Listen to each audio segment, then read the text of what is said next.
Hello friends, आज हम Greek mythology के अपने इस नए वीडियो में हरकुलिस की तरह ही एक और माइटी हीरो थीसियस को डिस्कस करेंगे, जिसे भी अपनी डेस्टिनी तक पहुंचने के लिए बहुत से लेवल्स को पार करना पड़ा। तो चलिए बिना कोई देर किए लेट्स गेट स्टार्टेड।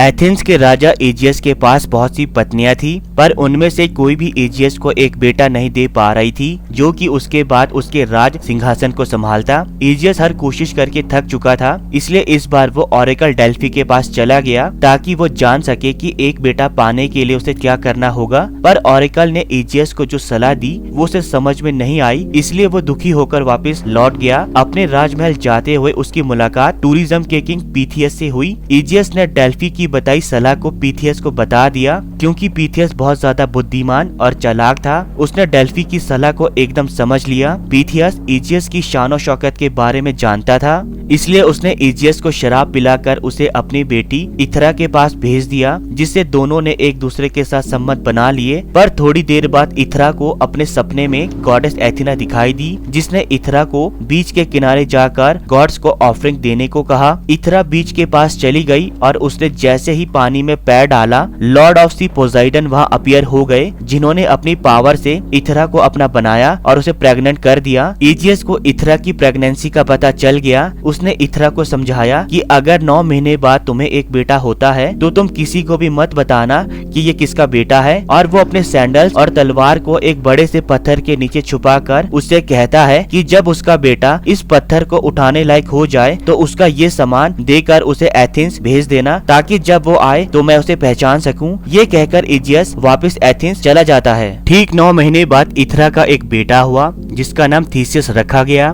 थीसियस का पालन पोषण उसके नाना पीथियस ने किया, जिन्होंने उसे एक कुशल राजा बनने की ट्रेनिंग दी। जब थीसियस छोटा था तब उसकी मुलाकात हरकुलिस से हुई, जो कि अपने लेबर को पूरा करने के लिए उनके किंगडम आया हुआ था। उसकी शेर की खाल को देखकर थीसियस बहुत एक्साइटेड हो गया। उसने उसे सच का शेर समझकर उस पर हमला बोल दिया, जिससे देखकर हरकुलिस पहले तो हंसा, फिर उसने थीसियस की बहादुरी को देखकर ये दावा किया कि एक दिन थीसियस अपने इस बहादुरी से नए मुकाम हासिल करेगा। थीसियस जब 16 साल का हुआ तो उसकी माँ ने उसी बड़े पत्थर को थीसियस को उठाने को कहा, जिसके नीचे एजियस ने अपने सैंडल्स और तलवार रखी थी। अपने पिता के सैंडल्स और तलवार को पहनने के बाद थीसियस अपनी एथेंस तक की जर्नी के लिए तैयार हो गया। थीसियस के नाना पीथियस ने अपने ग्रैंडसन की पूरी मदद करनी चाही, पर थीसियस एथेंस तक अपने आप बहुत सी उपलब्धियां हासिल करके पहुंचना चाहता था, इसलिए उसने अपने नाना की इस हेल्प को इनकार कर दिया। थीसियस अपनी इस जर्नी में पैदल ही आगे बढ़ने लगा। उसकी journey full of difficulties, beast और थीव्स थी, पर फिर भी वो बिना रुके अपने जर्नी में आगे बढ़ता गया। अपनी जर्नी में थीसियस की पहली डिफिकल्टी थी पैराफटिस द क्लब बैरियर। पैराफटिस एक चोर था जो कि आने जाने वाले राहगीरों के साथ लूटमार और मार पिटाई करता था, पर थीसियस कोई आम राहगीर नहीं था। इससे पहले कि पैराफटिस थीसियस को अपने क्लब से घायल कर पाता, थीसियस ने उसे उसी के क्लब से मार गिराया। थीसियस की दूसरी डिफिकल्टी थी सीनिस द पाइन बेंडर। सीनिस आने जाने वाले राहगीरों को एक पाइन के पेड़ को बेंड करने के लिए कहता था, ताकि ट्री वापस आने पर उनके 2 टुकड़े कर दे, पर इस बार सीनिस अपने ही बिछाए जाल में फंस गया। थीसियस ने सीनिस को ही पाइन से बांधकर पाइन ट्री को बेंड कर दिया, जिससे उसकी भी डेथ हो गई। तीसरी डिफिकल्टी थी सर सायन द रेसलर। सर सायन एक बॉडी बिल्डर रेसलर था, जो कि आने जाने वाले हर राहगीरों के साथ 1-on-1 विन और डाई रेसलिंग मैच किया करता था। अभी तक बहुत से लोग सर सायन के इस रेसलिंग मैच से मौत का शिकार बन चुके थे, पर थीसियस का केस अलग था। सर सायन थीसियस के लिए एक इजी गेम था। उसने उसे मारकर उसके इस रेसलिंग गेम को पूरी तरह से खत्म कर दिया। चौथी डिफिकल्टी थी एक जंगली सुअर। इस जंगली सुअर को हराना इंसानों के मुकाबले में तो थोड़ा कठिन था, पर थीसियस ने इस डिफिकल्टी का भी डट कर सामना किया। उसने इस जंगली सुअर को एक लंबी लड़ाई के बाद मौत के घाट उतार दिया।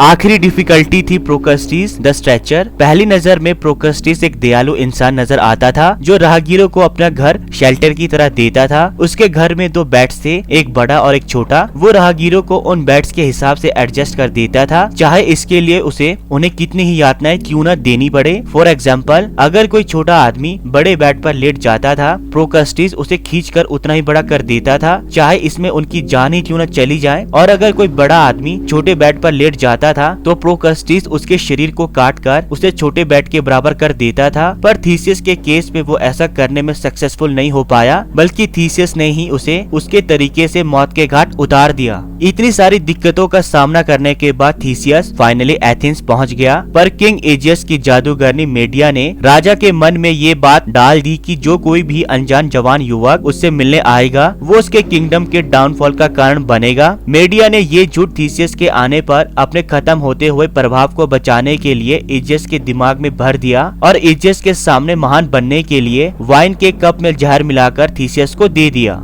थीसियस ने किंग के नाम पर जैसे ही कप को ऊपर उठाया तो एजियस की नजर थीसियस की उस तलवार पर पड़ी जो एक समय पर किंग एजियस ने अपने बेटे के लिए छुपा कर रखी थी। जैसे ही थीसियस ने वाइन के कप को वाइन पीने के लिए आगे बढ़ाया, एजियस ने उसके कप को फेंक दिया और बरसों बाद मिले अपने बेटे को गले लगा लिया। इसके बाद एजियस ने मेडिया को राजमहल से हमेशा के लिए बाहर निकाल दिया और थीसियस को crown Prince of city of Athens बना दिया। अभी एथेंस का राज सिंहासन संभालते हुए थीसियस को कुछ ही दिन हुए थे कि उसे अपनी सिटी में चल रही एक बड़ी समस्या का पता चला। दरअसल एजियस को एक ट्रिब्यूट के तौर पर साल में 3 बार क्रेट के राजा मिनोस को 7 जवान लड़के और 7 जवान लड़कियों को देना पड़ता था, क्योंकि अपनी आपसी रंजिश के कारण एक बार एथेंस ने मिनोस के बेटे को मार दिया था। अपने बच्चों को यंग एज में अपने से पहले मरते हुए देख एथेना के लोग दुख से पागल होने लगे। थीसियस अपने लोगों के इस दुख को दूर करना चाहता था, इसलिए उसने इस बार खुद क्रेट जाने के बारे में सोचा। जहाँ जाने पर उसे पता चला